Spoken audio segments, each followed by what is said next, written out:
les guarda, amados hermanos. Bienvenidos nuevamente a este canal, canal David Urelia, canal siempre enseñando la palabra del Señor. Seguimos estudiando acerca de la epístola a los romanos. Ya tenemos dos videos anteriores que hemos publicado, hablando de manera panorámica, hablando un poquito de qué se trata cada uno de los capítulos de la epístola a los romanos. Y en este momento pues voy a estar compartiendo la tercera enseñanza o el tercer estudio sobre esta epístola, una epístola muy importante.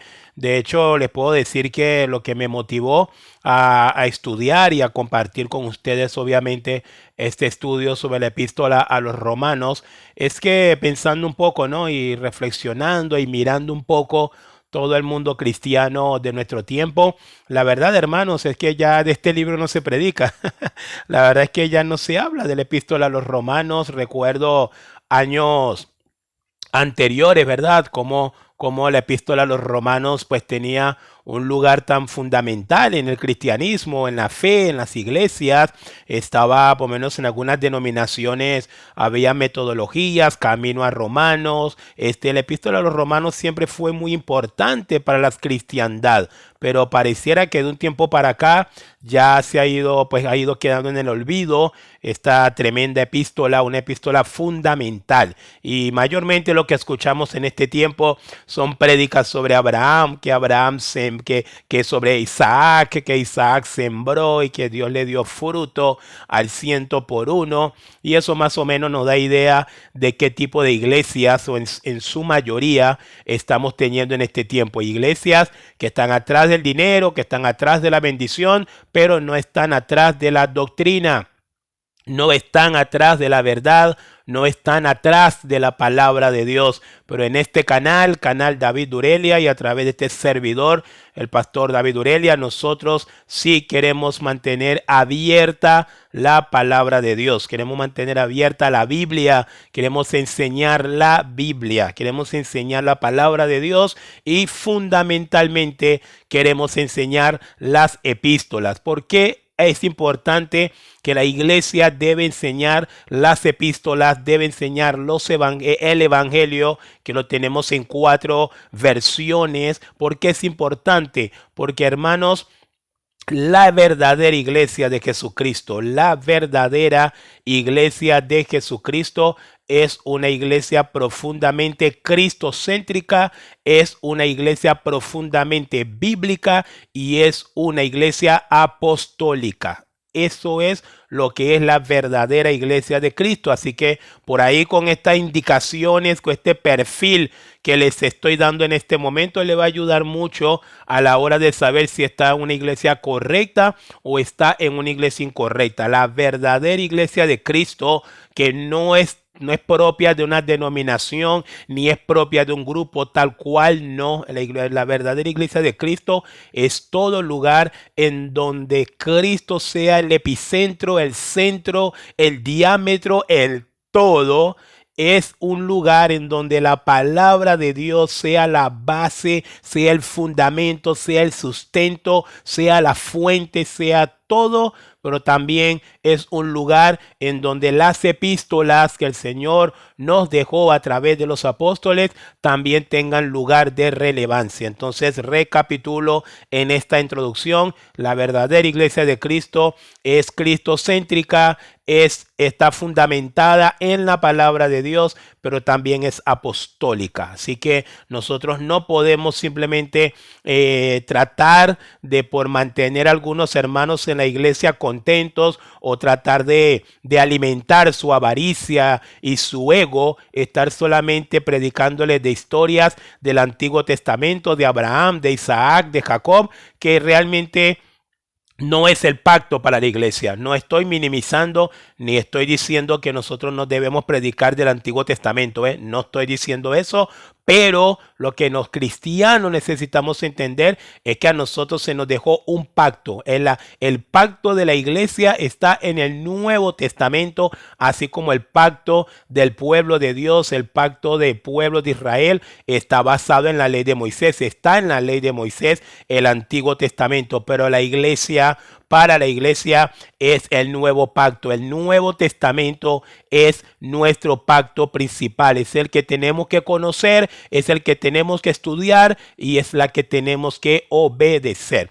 Y en ese sentido y en ese pensamiento es que yo he venido estudiando, he venido compartiendo con cada uno de ustedes este estudio acerca de la epístola a los romanos. En la anterior enseñanza, en el video anterior, nos quedamos un poquito en lo que es el capítulo 3, hablando cómo a partir del capítulo 1, versículo 18 en adelante, Pablo empieza a hacer una exposición correcta de lo que es el evangelio. Y pudimos también mencionar que el evangelio no inicia con Dios te ama y tiene un plan maravilloso para tu vida. No, no, no. El evangelio empieza con la culpabilidad del hombre. El hombre es culpable porque el hombre está sumido, está muerto en sus delitos y en sus pecados, y ese hombre muerto en sus delitos y en sus pecados necesita un salvador. Tiene que haber una obra que sea manifiesta en la vida de ese hombre para que ese hombre pueda resucitar espiritualmente, y eso la Biblia lo explica como el nuevo nacimiento, lo explica como la salvación que es en Cristo Jesús. Pero en el capítulo 3, avanzamos ahora un poco más, en el capítulo 3, Pablo ahora nos va a explicar a nosotros cómo es el día a día de ese hombre culpable, cómo es el día a día de un hombre caído. En el capítulo 1, Pablo nos enseña lo que es la naturaleza caída, cómo funciona el mundo caído de una manera genérica. Habiendo conocido a Dios, no le glorificaron como a Dios, se envanecieron y su necio corazón fue entenebrecido. Y a partir de allí, el apóstol da una cantidad de pecados, una cantidad, lo que es el hombre en su caída libre. Ese es el hombre. El hombre actual, el hombre de hoy es un hombre caído. Y en Romanos capítulo 3, a partir de allí, Pablo sigue detallando lo que es el día a día de ese hombre, lo que es la naturaleza caída de ese hombre apartado de la gloria de Dios.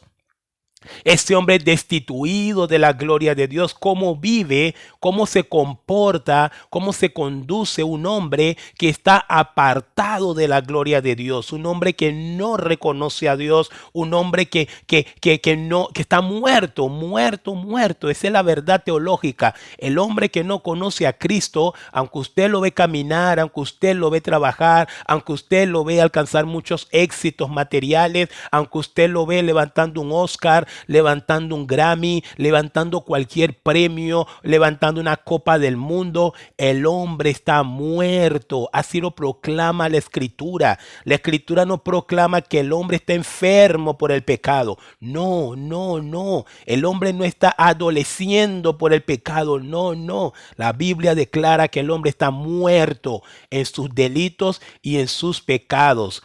Y en Romanos capítulo 3, porque entonces también les expliqué en el último video que había una disputa, ¿no? Había una pequeña disputa si hablamos de un sentido teológico, porque entonces no solamente estaban los gentiles acusados como paganos, como hombres sin esperanza y sin Dios en el mundo, pero por el otro lado estaban los judíos que se jactaban de los beneficios que ellos tenían. De ellos viene la promulgación de la ley, de ellos viene la promesa, de ellos viene esto, viene aquello. Y los judíos, porque también quiero que sepan un poco que las primeras iglesias que encontramos en la Biblia, en el libro de los Hechos de los Apóstoles, principalmente eran iglesias mixtas. Ahora, ¿qué significa una iglesia mixta? Eran iglesias que tenían personas judías que habían creído en Cristo, pero también esa iglesia tenía personas gentiles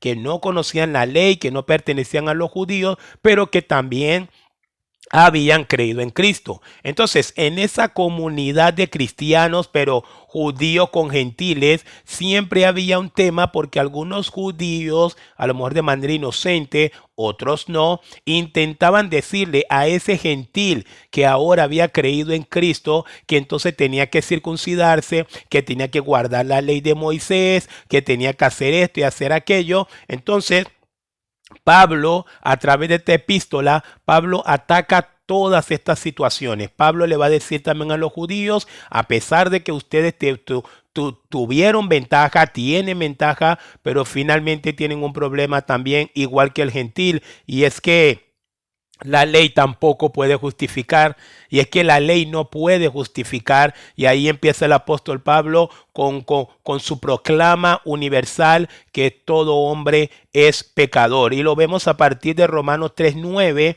en donde Pablo va a decir, ¿qué pues? ¿Somos nosotros mejores que ellos? Hablando de la diferencia entre judíos y gentiles. Y Pablo va a decir, en ninguna manera. Si nosotros, los judíos, los que conocemos la ley, los descendientes de Abraham, en ninguna manera somos diferentes a los gentiles, en ninguna manera somos diferentes a los paganos que no conocen la ley, que no conocen a Dios. ¿Por qué? Porque hay una acusación mayor, hay un problema mayor que tanto el judío como el gentil, ambos sufrimos lo mismo. Y Pablo lo va a decir acá. ¿Qué pues? ¿Somos nosotros mejores que ellos? En ninguna manera, pues ya hemos acusado a judíos y a gentiles que todos están bajo pecado. Qué tremenda proclamación, qué tremenda declaración apostólica, ¿eh?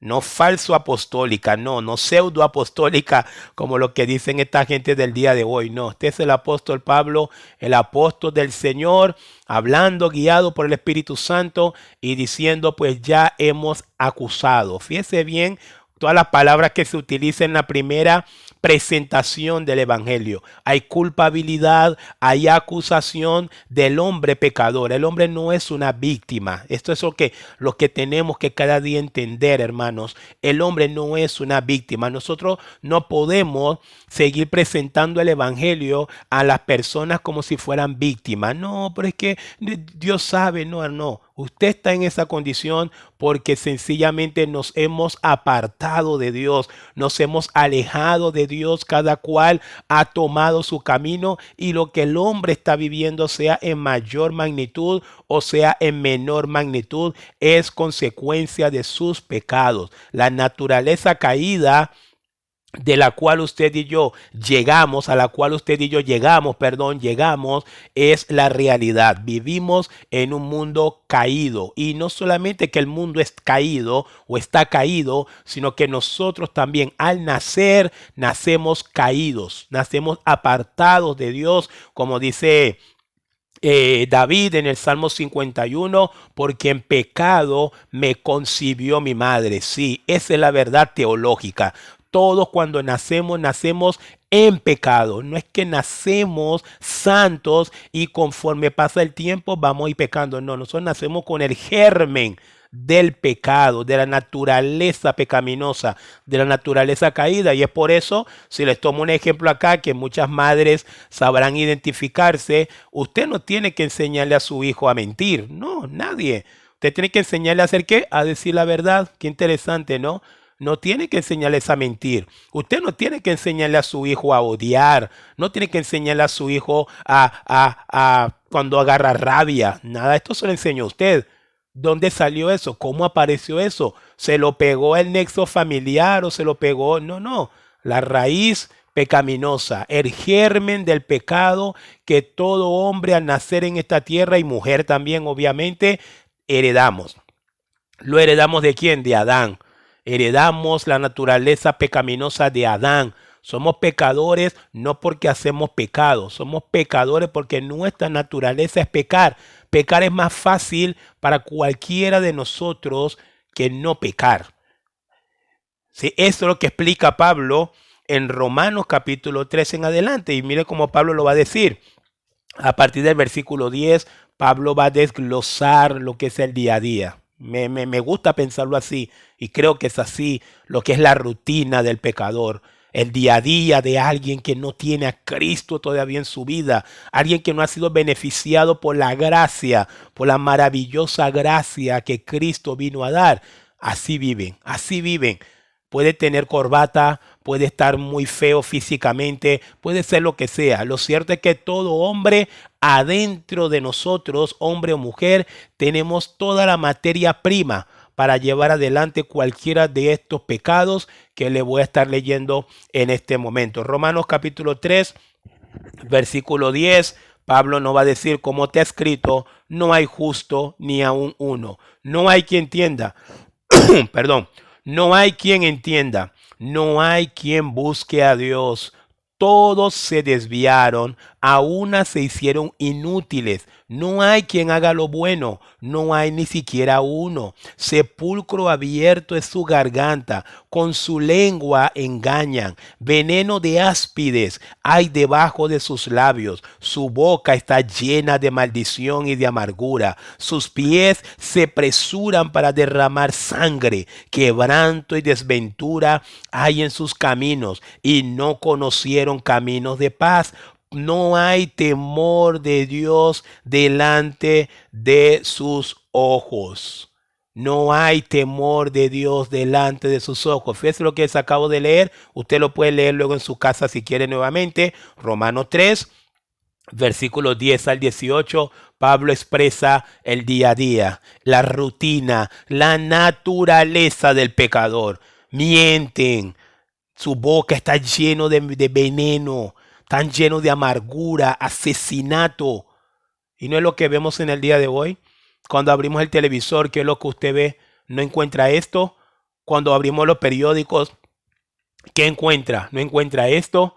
¿Por qué el día de hoy el mundo está como está? No es la raíz. Esta es la raíz. La raíz es el pecado. Es el pecado que tiene al hombre esclavizado, y que el hombre no se puede desprender del pecado voluntariamente. Si lo pudiese hacer, lo harían, pero no pueden. Por eso es que usted ve que una persona está sentado frente a un televisor, ve que alguien salió a robar en esa televisión, está mirando que alguien salió a robar, y esa persona está viendo cómo la policía atrapa a ese delincuente y lo meten en la cárcel. Aunque esa persona está sentado allí en ese televisor viendo cómo ese delincuente que salió a robar lo atraparon finalmente y no logró su objetivo, aún así esa persona que vio eso se levanta y se va a robar. Y usted dice, Dios mío, pero no aprenden más, no aprenden. No, es que no pueden aprender, porque el pecado es un amo que los induce y los lleva a pecar. El hombre peca porque es su naturaleza pecar. Y ese hombre está muerto, como les dije, está muerto. Entonces Pablo luego va a decir en el Romano 3:20 que también hablando también a los judíos, Romano 3:20 dice, ya que por las obras de la ley ningún ser humano será justificado delante de él. Es decir, ni los gentiles tienen justificación sin Cristo, ni los judíos tampoco tienen justificación sin Cristo. Y a partir de allí se abre un panorama alentador, gloria sea al Señor. A partir de allí, Pablo empieza a entretejer. Miren qué lindo es el evangelio, ¿ve? Porque es así, hermano. Le cuento brevemente lo que explicaba un predicador que me encantó mucho. El predicador decía, ¿por qué el día de hoy la gente no está entendiendo el evangelio? ¿Por qué el día de hoy la gente no está comprendiendo el evangelio? ¿Por qué el día de hoy algunos predican el evangelio y no hay ningún efecto, no hay ningún impacto realmente en lo que están oyendo? Y el Señor y el predicador decía, porque nosotros estamos predicando mal, estamos predicando, Dios te ama, eres lo mejor, pero solo te falta la salvación, tu familia es perfecta, tienes una vida perfecta, solo te falta Cristo. En nada de eso es correcto. En la exposición del evangelio, nada de eso es correcto. Y este predicador tomaba el ejemplo y él decía, si tú llevas un diamante, si tú tomas un diamante y lo colocas frente a la luz, él dice, ese diamante no se va a ver espectacular, no se va a ver espectacular. Total, y es capaz que ese diamante hasta parezca una piedra sin mucho valor. Si lo expones a la luz, no hay nada que ver. No es deslumbrante ese diamante. Y el predicador decía, pero si tomas ese diamante, no sé si ustedes han visto lo que los joyeros son expertos haciendo eso, los que venden joyas y diamantes y todas estas piedras preciosas. Si tú tomas, antes de tomar si tú tomas ese diamante y primero colocas un trapo negro o un manto negro allí, y encima de ese manto negro, encima de ese trasfondo oscuro, tomas ese diamante y lo colocas allí, el diamante se ve 1000 veces más brillante. El diamante se ve 1000 veces más espectacular con el trasfondo negro que expuesto a la luz. Y este predicador decía, eso es lo que nosotros no estamos haciendo bien.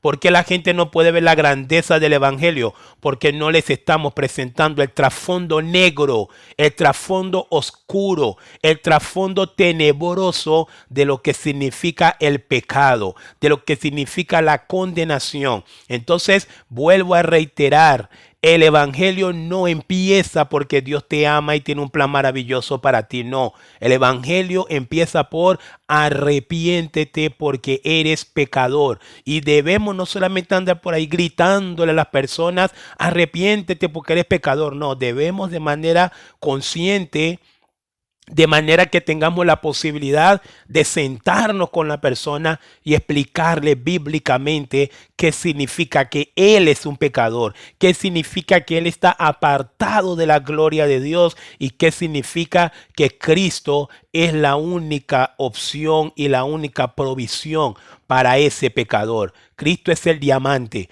pero ese diamante, al exponerlo a un trasfondo tenebroso, negro que es el pecado, brilla la gloria de Cristo, brilla la gloria del Salvador. Y en Romanos capítulo 3, ahora el apóstol va a decir, en el 23 finaliza su trabajo sobre la condición del hombre. Romanos 3:23, por cuanto todos pecaron y están destituidos de la gloria de Dios. Hasta el 23, Pablo, podemos decir que encierra todo lo que es la naturaleza caída del hombre, todo lo que es la condición de pecador del hombre. Pero empieza un margen, una distinción a partir del 24, cuando Pablo luego va a decir en el 3:24, siendo justificados gratuitamente por su gracia, mediante la redención que es en Cristo Jesús, siendo justificados gratuitamente. Y aquí empieza lo maravilloso.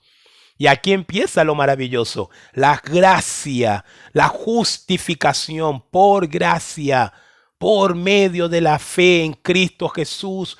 Porque como reiteramos nuevamente, el hombre está muerto, el hombre no tiene posibilidad de salvarse a sí mismo. Necesitaba un redentor, necesitaba un salvador y Dios proveyó ese salvador. Dios proveyó el cordero para que el hombre alcanzara la justicia de Dios.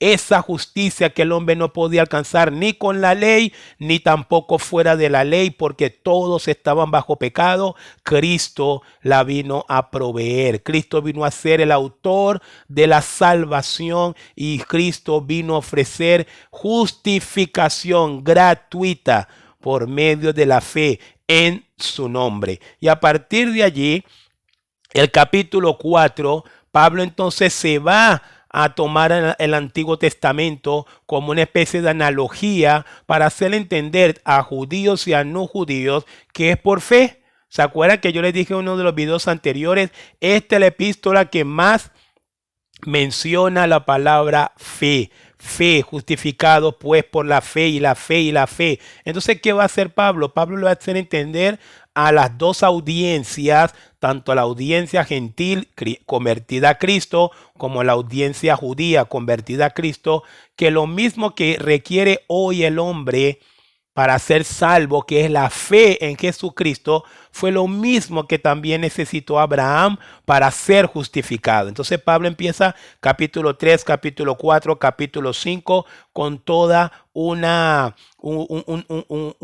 desarrollo de lo que es la justificación por la fe. Usted lo puede leer en su casa. Por factor de tiempo, en estos videos no nos sentamos a leer todo, pero por lo menos usted puede ver en el 3:21 la justicia que es por medio de la fe. Abraham siendo un ejemplo, y acá Pablo le va a decir a los judíos, Abraham creyó antes de la ley.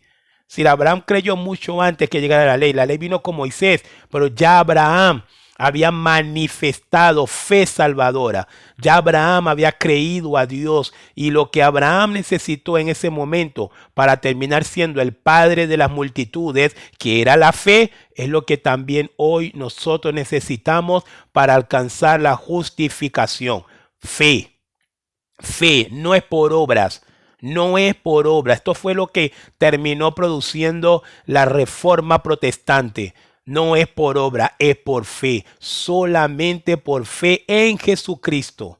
En Jesucristo, que es el único que nos puede justificar. Como luego también va a decir el apóstol Pedro, el justo por los injustos, para llevarnos a Dios. Es decir, hermanos, la justificación, esa es la provisión de Dios. Y es lo que nos explica acá capítulo 3, capítulo 4, capítulo 5. Y en el capítulo 6, donde ya voy cerrando en este momento, ya en el próximo video tomamos a partir del capítulo 7. Y en el capítulo 6 ya Pablo, hablando sistemáticamente del Evangelio, va a hablar muertos al pecado. Morir al pecado, sí, morir al pecado. ¿Por qué, hermanos? Les explico un poquito lo que serían los medios de gracia o cómo se manifiesta la gracia. Porque muchas veces hay gente que dice, la gracia de Dios me alcanzó, pero ¿entiendes lo que es la gracia de Dios te alcanzó? ¿Evidencias que la gracia de Dios realmente te alcanzó? ¿O piensas que la gracia de Dios te alcanzó, pero a lo mejor todavía no ha sucedido? ¿Por qué? Le explico rapidito esto, como lo hemos aprendido y como lo entendemos a la luz de la Biblia. La gracia de Dios se manifiesta. Cuando viene la gracia de Dios, ¿qué produce en el hombre? Justificación. El hombre es declarado justo. Una cosa muy importante, ¿eh? Declarado justo. No es que el hombre se vuelve justo en su naturaleza. Es como, no, nosotros fíjense que aún después de ser cristiano, todavía tenemos posibilidad de pecar. No tenemos que pecar. No debemos pecar, pero todavía podemos. La verdad es que sí. Y cualquiera que no lo reconozca así, pues está faltando inclusive a las escrituras. Pero en el momento que usted y yo creímos en Cristo, en el momento que nosotros nos abrazamos de la gracia manifiesta de Dios en Cristo Jesús, el Señor nos justifica. Somos declarados justos delante de Dios por medio de la obra redentora de Cristo Jesús. La pregunta es, pastor, ¿qué sigue después de la justificación? Bueno, después de la justificación, hermanos, lo que sigue es morir al pecado. Sí. Después de la justificación, el próximo paso es santidad, como también lo podemos encerrar en esta frase doctrinal.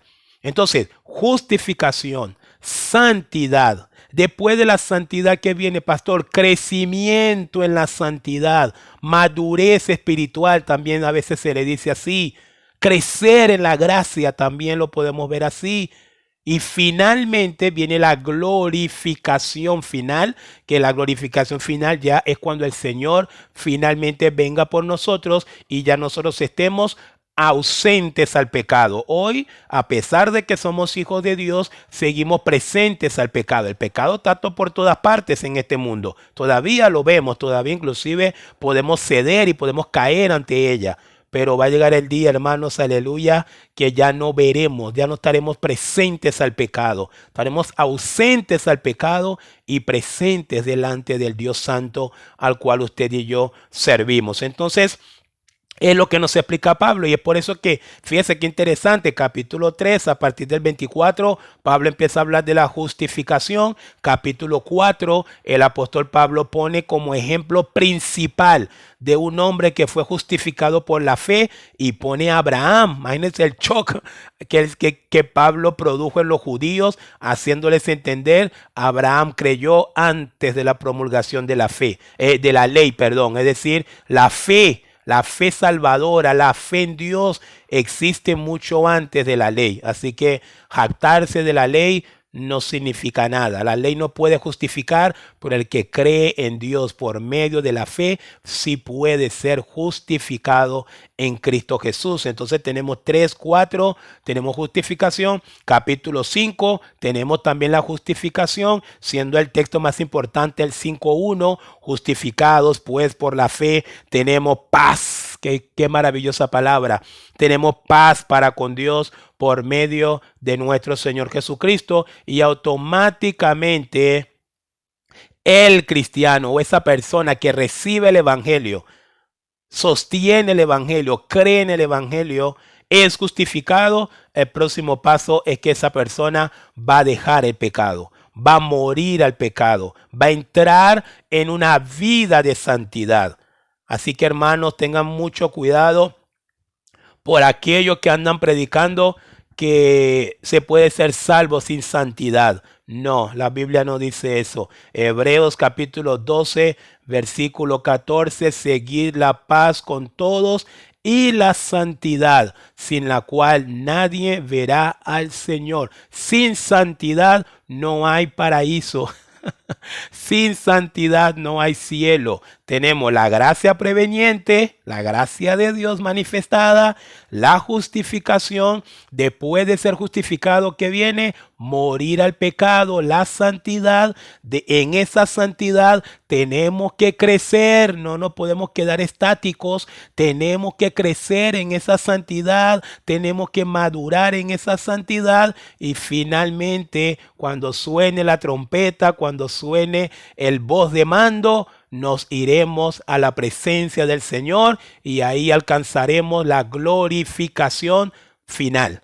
Así es lo que plantea el apóstol Pablo en cada uno de sus capítulos. Así que nos quedamos hasta el capítulo 6. Ya en el próximo video voy a tocar algo un poquito más del capítulo 6 para que sigamos entendiendo que un verdadero cristiano no puede seguir practicando el pecado. Porque aquí lo pone bastante claro Pablo en el capítulo 6. De hecho, si quiere póngase a leerlo y ya en el próximo video seguimos hablando, les sigo compartiendo. Pero en el capítulo 6 queda bastante claro, no podemos volver a practicar el pecado. Volver a practicar el pecado es una evidencia que usted no fue justificado, que usted no alcanzó la gracia. Pablo le dice a Tito, en Tito capítulo 1, porque la gracia de Dios se ha manifestado enseñando a todos los hombres que renunciando a toda impiedad vivamos sobriamente y piadosamente en este siglo. Renunciando.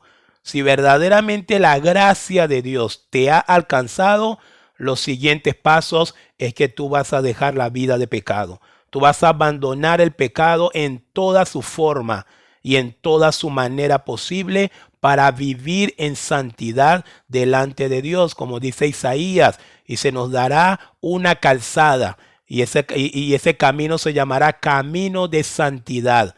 Todo verdadero creyente que ha sido justificado por Cristo entra en un camino de santidad. Así que hermanos, asegúrese estar en ese camino de santidad. Si no lo está, pues bueno, hay que analizarse nuevamente, hay que examinarse nuevamente, porque a lo mejor se está creyendo salvo cuando probablemente todavía no lo es. Y si eso es así, quiero decirte que todavía hay gracia, aprovéchala, todavía hay gracia, todavía hay oportunidad para un verdadero y un genuino arrepentimiento en Cristo Jesús. Pero nunca se les olvide, gracia, justificación, santidad y glorificación final para estar en la presencia del Señor. Se me acabaron los minutos, ya nos estaremos viendo entonces en la próxima enseñanza, una parte del capítulo 6 y vamos a tomar capítulo 7, capítulo 8 hasta el capítulo 9. Si no se ha suscrito al canal, aproveche, suscríbase y también ayúdenos en la medida que les sea posible compartir estos estudios bíblicos también con otras personas para que la gente sepa que existe una epístola que se llama a los Romanos y que es una epístola rico y poderoso para poder traer a la salvación a cualquier persona. El pastor David Urelia les acaba de hablar y nos vemos en otro video, hermanos.